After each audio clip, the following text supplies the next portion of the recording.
Hello everyone, so today we have got a client who's coming in with shoulder length hair, but she wants it a little bit shorter, and this was the end result.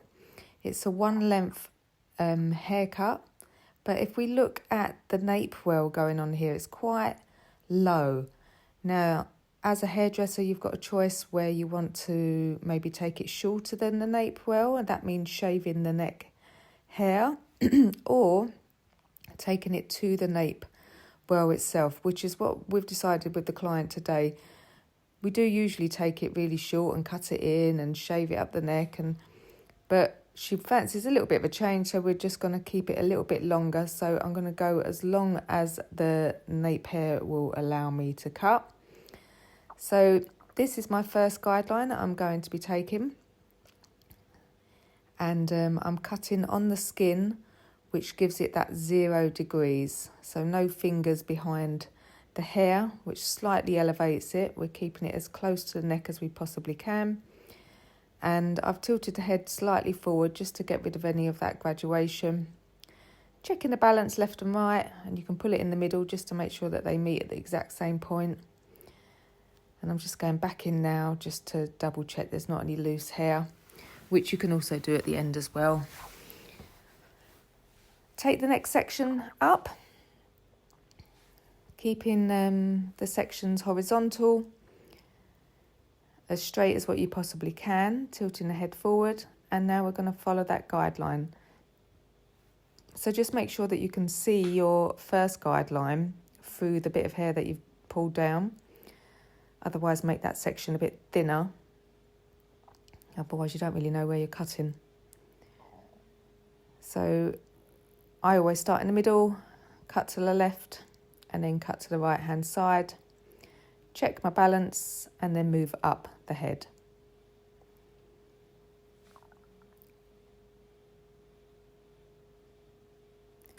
That bit on the right hand side seemed a bit longer, so I'm going to go back in and just adjust that.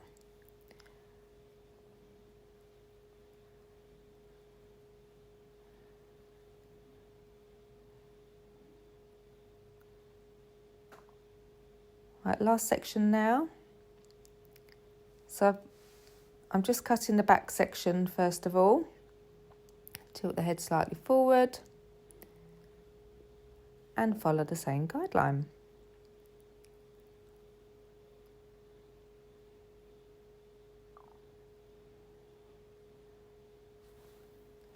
Now, once I've checked both sides for the balance, I'm then going to work on the left-hand side first of all. That's my preference. I always go to the left first. Also, the client's hair on top has got a left side parting, so it's going to be slightly easier to work on the left-hand side for this client because there's less hair.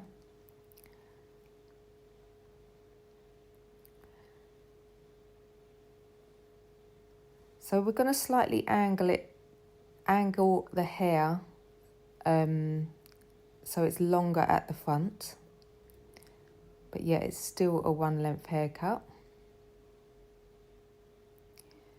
So I'm going to slightly just pull the hair back so it does connect, give it a little bit of an angle in my fingers. Just make sure that your angle is going down and not going up, because that's the opposite. And you can really extend it now and just make sure that it's the length that the client wants. So you've done your best as a hairdresser to make the angle blend and all connect, but just double check with the client. Is that a suitable length? Do they want it shorter? Hopefully they don't say they want it longer. So I'm just checking with the client now, making sure that they're happy with that length, and then if they are, then I can go around to the other side and copy exactly what I did to the other side. So I'm going to cut this section in half just because there's more hair over this side, as like I said, the parting is on the the left hand side of the client's head. Tilting the head over and then just angling your fingers slightly down.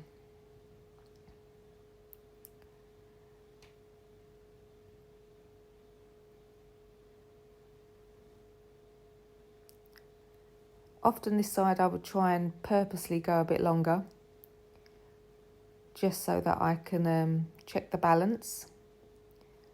And sometimes you purposely go longer, and then when you check the balance, it's actually accurate, and you think, thank God I did go longer. Otherwise, you'd have to reduce the other side as well, maybe take it shorter at the back.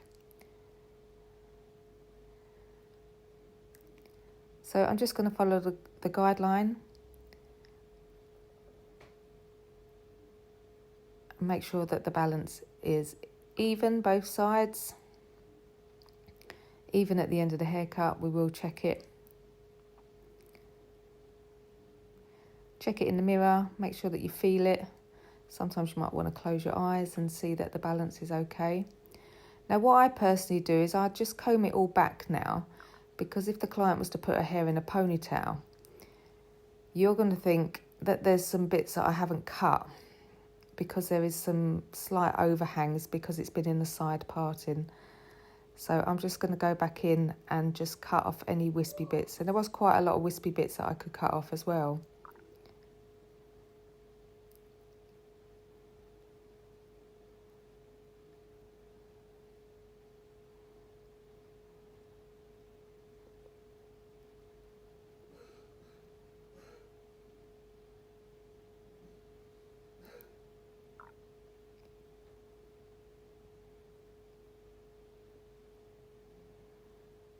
And just make sure both sides are the same, left and right.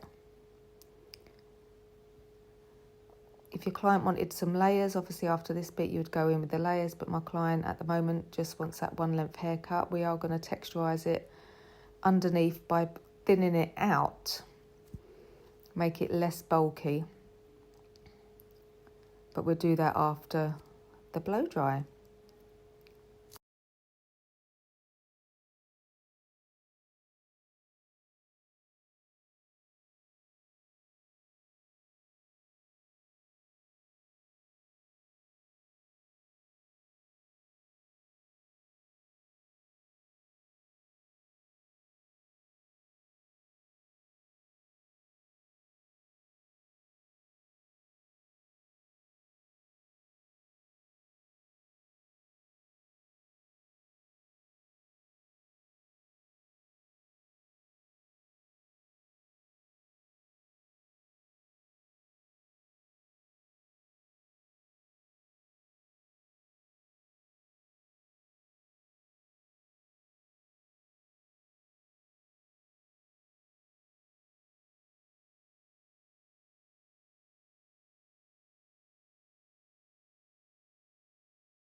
So we're just getting ready for the blow dry now. I'm just going to spray some heat protector on her hair.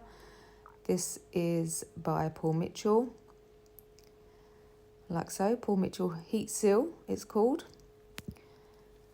And then I go in my favourite setting lotion by Wella. It's got a nice smell to it, and it gives it a little bit of a hold. That's your perfect setting lotion.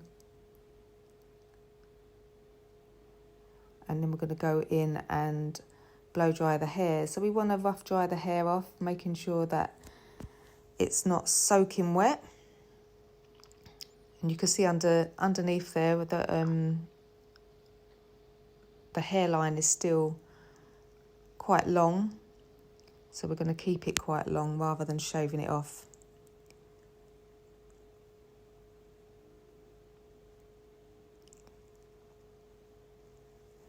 After we rough dry it off, then we're going to section it and get ready to blow dry. The round brush that I'm going to be using today is it's the Denman round brush. It's kind of a medium size.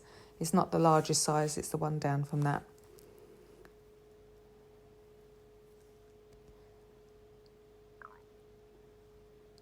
So I'm just going to section the hair. I like to section differently every single time I do a client. So this client I'm just going to section the top bit, so that I can get some maximum root lift in there. And then I'm going to section left and right at the back.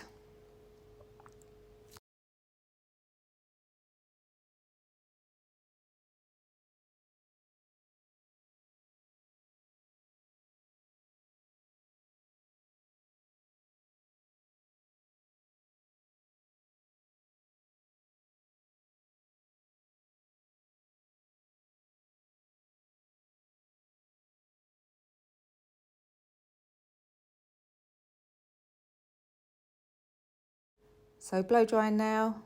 Like I say, I've got my demo round brush, and I'm just going to try and give it as much root lift and roundness as I possibly can. And we'll have a look at the end to see how it sits with a round brush blow dry. And then after that, you can decide whether you want to straighten it. You might want to curl it with the straightening irons as well. Whatever you decide to do, but you need to get that root lift in there first.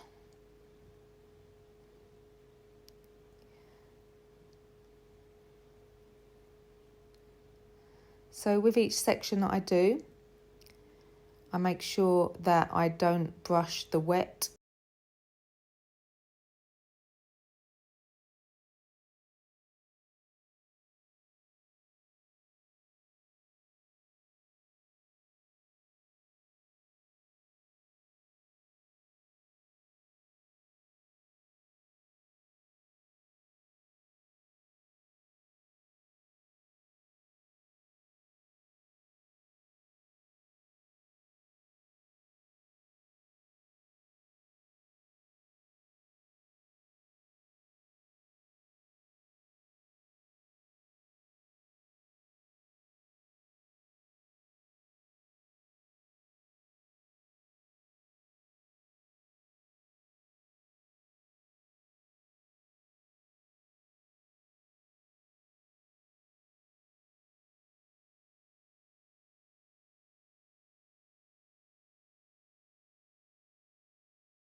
So I'm just coming up to the end of the blow dry now, so I'm still giving it maximum root lift on top.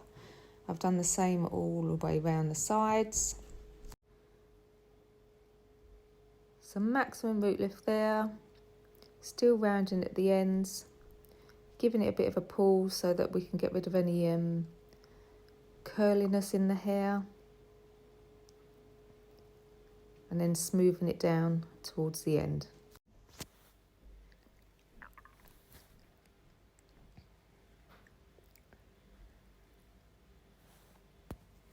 So coming around the front section now, I'm just going to blow dry this bit forward and trying to give it as much tension as I can, really pulling on it so that it gets any natural curl out and just makes it easier for the straightening irons then. We don't need to straighten from the root, which kind of doesn't make the blow drying make sense really if you're blow drying with root lift and then straightening it with the irons. You could really just straighten the mid-lengths and ends.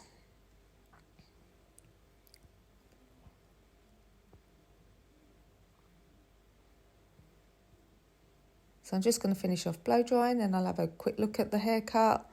Then I'll go over it with the straightening irons as the client wants it straight, more blunt looking.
Okay, so I'm just going in with the straightening irons now, just going to straighten the hair all over.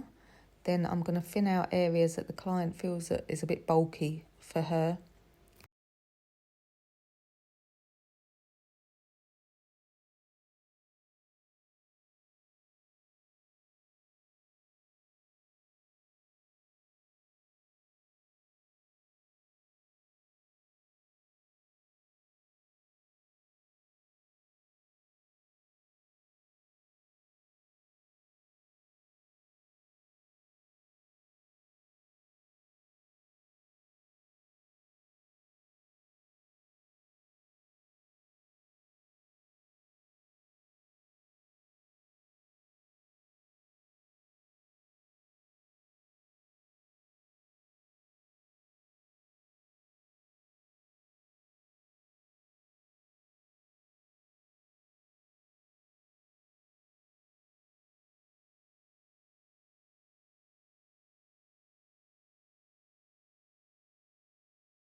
So now the hair is straightened, I'm just going to double check the haircut again. Just making sure that there's no graduation, there's no little loose bits of hair which was hiding anywhere. Making sure it all connects.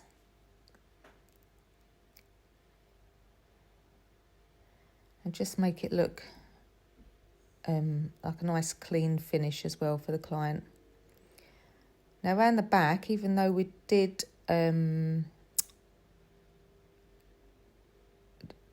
put the client's head down at the beginning, obviously once you blow dry the hair you start to see a little bit more graduation, so that's when you can start taking the graduation off. So you can see underneath it's a little bit darker, and those darker bits, oh no you can't see because of my big arm in the way, but those bits underneath we're just going to take them off.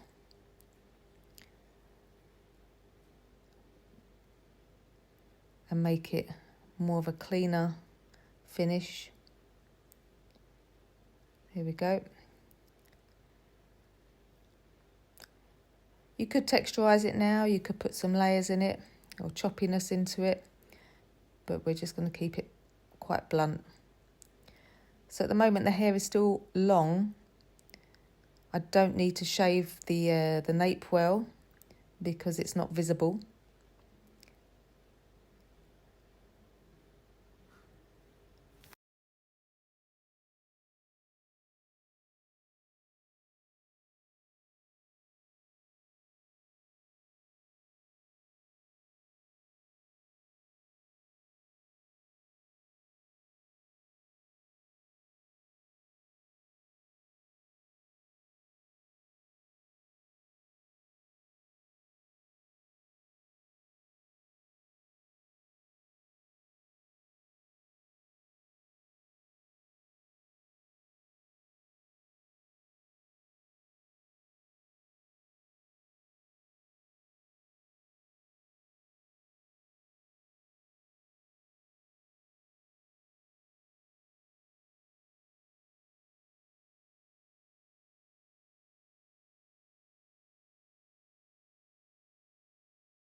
So the client's just said it's quite bulky around these areas here, so I'm just going to go in with my thinning scissors, and I'm not going to thin anything on the top layer. The top layer I want to keep one length,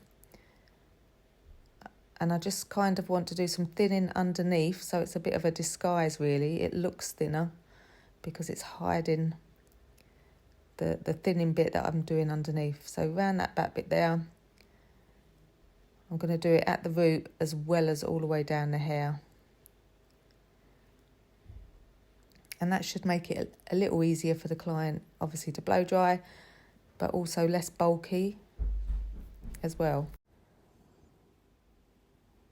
So each section, I'm just going to check and see how it lays. And just thin out areas underneath using the thinning scissors, making it less bulky. So I'm never going to do the top layer. It's always going to be the underneath layer. And I'm going to do that all the way round, except, well, from ear to ear, basically, round the back. I'm not going to do it at the front section because it's too fine. And then after that, I'm just going to put on some finishing products and the client will be done.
Just to finish off, I'm just going to put on some gloss drops by Paul Mitchell, just to smooth it down. Where the hair is quite white, it tends to be a bit coarser white hair.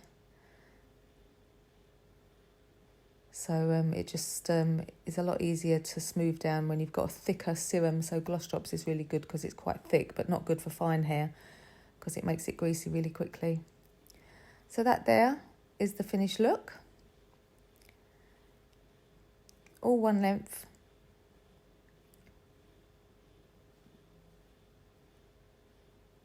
And nice and smooth. So give it a go. And if you like this, don't forget to subscribe.